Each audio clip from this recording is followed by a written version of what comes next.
Hi everyone, this is Mindy Eggen and welcome back to my channel. In today's video, I'm going to be creating 4 cards for you using the Hero Arts My Monthly Hero Kit for July 2022. I did a little digging through my stash and decided to play with some stencils, so I'm going to be doing a lot of ink blending and creating a bunch of backgrounds using my stencils that I already have in my stash. Then I'll be completing them and sharing them with you at the end of the video. I don't have a lot of flamingo stamps in my stash, so I had a lot of fun with this kit. I think they are just super friendly and cheerful. Here's a look at the kit this month. We have the layering flamingo stamp set. So we have this flock of flamingos, coordinating die, some gems. You're getting ink cubes in the absolute perfect color combination, and also some teal hero pearls. Here's a closer look at that stamp set. You can see mine is very well loved. We have some clouds and some little bugs we can add to our scene, and of course some amazing punny sentiments, which I think are really fun. So the first thing I want to do is I want to stamp out some of my flamingos. I'm starting with the most solid image off of the stamp set, and I'm lining this up onto some Deluxe white cardstock. I actually have about 4 sheets off on the side. I'm going to be doing a lot of stamping. So I'm stamping this first image in cotton candy ink as my base layer of the flamingos. I'm using my pressure tool just to help me slide my hand across the Misty to stamp that down. And I do want to stamp it twice and make sure I get a really solid impression of these flamingos. So as I said, I have a bunch of cardstock pieces off on the side, so I'm going to be bringing them in and stamping these all out on those pieces so I can do them all at once. Then I'm going to take the second layer. So this one does not have the legs yet. That's where you can tell which layer is which. So this one goes right on top. It fills in quite a bit of that area. And this time I'm going to stamp it in Azalea ink. So this is a little bit of a darker pink. Once again, just going through all of those cardstock pieces that I have off on the side. So I'm going to have probably about 4 or 5 flocks of flamingos.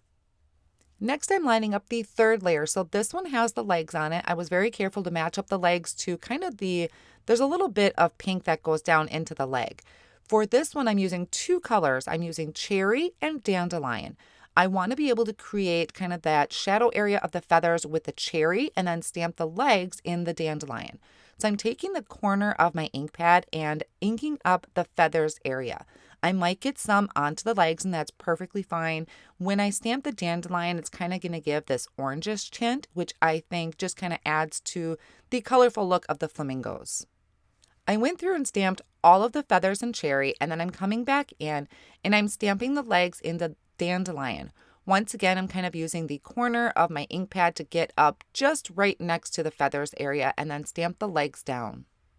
I missed a little corner there, or I wanted to kind of fill in my leg area off on that right hand side, so I'm going to stamp it one more time.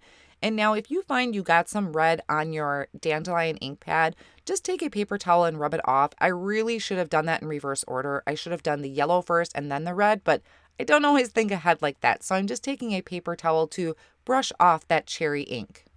Now the last part of our image is to stamp the black of the beaks. So I lined that up over my image, and this time I'm stamping it in the Intensified Black ink.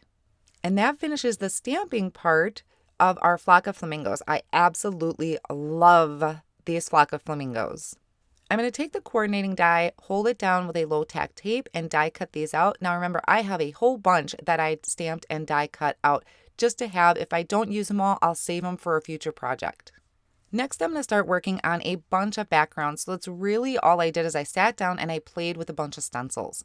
This one is the Waves stencil. I'm putting a little bit of repositionable adhesive on the back so that it kind of stays tacked down to my make art station. And then I can place the Waves stencil over my cardstock. This is Deluxe white cardstock from Hero Arts, cut to 4 1/4 by 5 1/2. And I'm holding that down with my magnets from my make art station. Now I'm coming in with a blending brush and Paradise ink. Now I am using all of the new core inks. Some of these inks have changed names. They might be the same colors as previously. This one is Aquatic. So if you're not sure, and depending what you have in your stash for Hero Art inks, they do have a reference chart that you can refer to see if you have some missing colors anywhere. So the first one was Paradise. This one is Aquatic, just working my way down the front of the cardstock. And then I have Amethyst at the very bottom.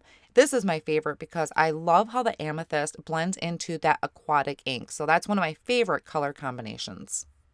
Finishing up the bottom portion with the Amethyst, and then I'm going to come back in with that Aquatic just a little bit. And I'll remove the stencil just by lifting up the magnets. These particular magnets I actually got off of Amazon, and I'll link those down below. And one of my most favorite things to do is to go back over my stenciled area. I very rarely leave it white in the background. I love the stencil look on top of some color, and you can either do your color first and then stencil, or the stencil and then color, whichever way you prefer. After this panel is lightly blended, I'm going to set it off on the side and work on another background. This one is using the Streamers stencil, and I wanted to show that you can use these flamingos for a birthday card and really have this fun and festive look behind the scene without having to go tropical. I did use tropical colors though, starting with Azalea, going in just kind of 3 different areas of the stencil.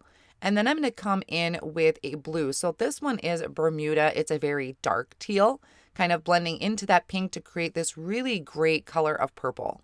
So this is really how I work on my own when I'm making cards, is if I have a stamp set that I just have a ton of ideas for and I don't know where to start, I will stamp out images and then go through and just create a bunch of backgrounds. And I'll kind of pick through the backgrounds what I like the best to turn into cards. Now here, once again, I am blending over those colors with the same colors of ink just to take out the starkness of that white. I have one more stencil that I wanted to play with for my flock of flamingos, and this one is going to be the Sea and Sky Stencil. Now, this one, I did already have some pixie spray left over on the back so that those fine lines of the stencil stick down to the cardstock. I'm also going to help hold it down with my magnets as well.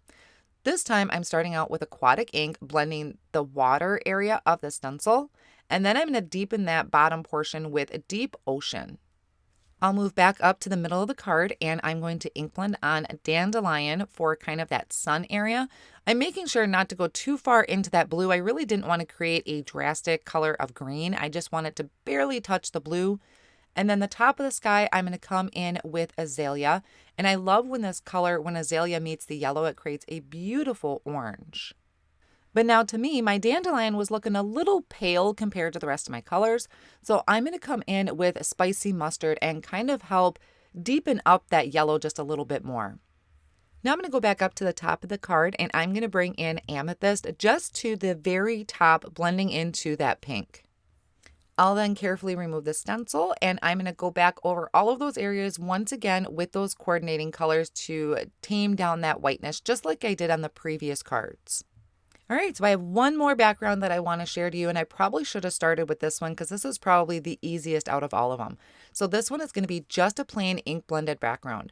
I'm taking Paradise ink onto the Deluxe white cardstock, and I'm going to go around the very outer edges all the way around with that light color, kind of going in towards the center, but it's going to fade off into the white. So I'll have color on the outside of the card and then that bright white center in the middle. Then I'm going to come in with Bermuda, which is that darker teal shade, go around those very outer edges again, just coming in a little bit. I still want to leave that first color in there to show kind of that gradual transition of color. And then I want to deepen those edges just a little bit. So I'm going to bring in Aquatic and go around the edges. So I'm kind of having that darkest to lightest working its way towards the center of the card.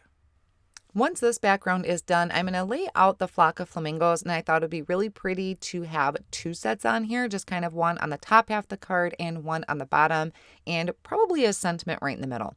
So what I did is I brought in all of my backgrounds and I started laying out, just really putting the flamingos on there to see how it's going to look. So here's that streamers background, and I will be turning these all into cards. Some of them I will show you on screen, but I will provide explanations for all of them.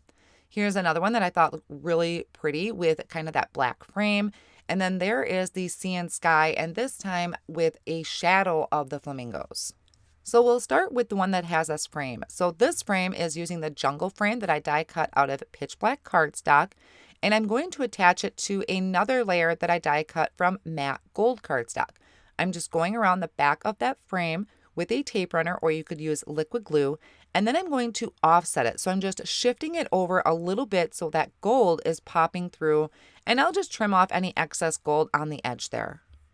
I went ahead and attached this frame to a card front that has the waves stencil in the background, using my flock of flamingos here as just a placement. And I'm going to use this Hello sentiment from the Monstera stamp set. In hindsight, I probably would have maybe used a large die cut word to put across the very top. Didn't think of it at the time. I just used this small hello to tuck in between the leaves of that frame.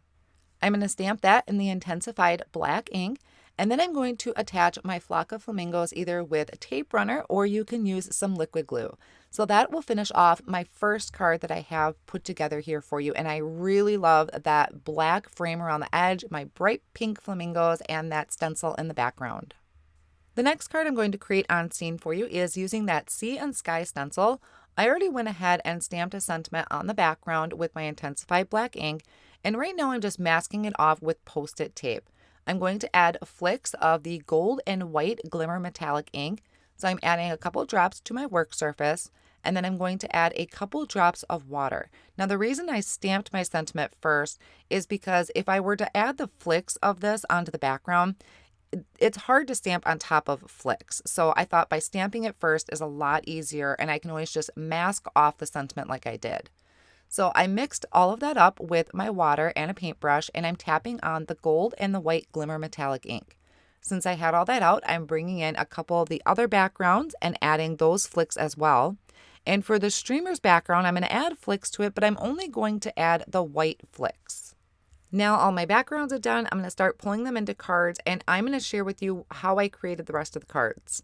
The first card I'm going to share with you is the Sea and Sky stencil background. So I took the coordinating die of the flamingos, die cut it from black cardstock and gold cardstock, and offset those and attach those to the front of the card. The background where I did just the ink blending, I added a flock of flamingos to the top and the bottom with a tape runner. I heat embossed the You Tickle Me sentiment, which is off of the My Monthly Hero kit. I heat embossed that in gold and trimmed that out with my scissors to add over the top.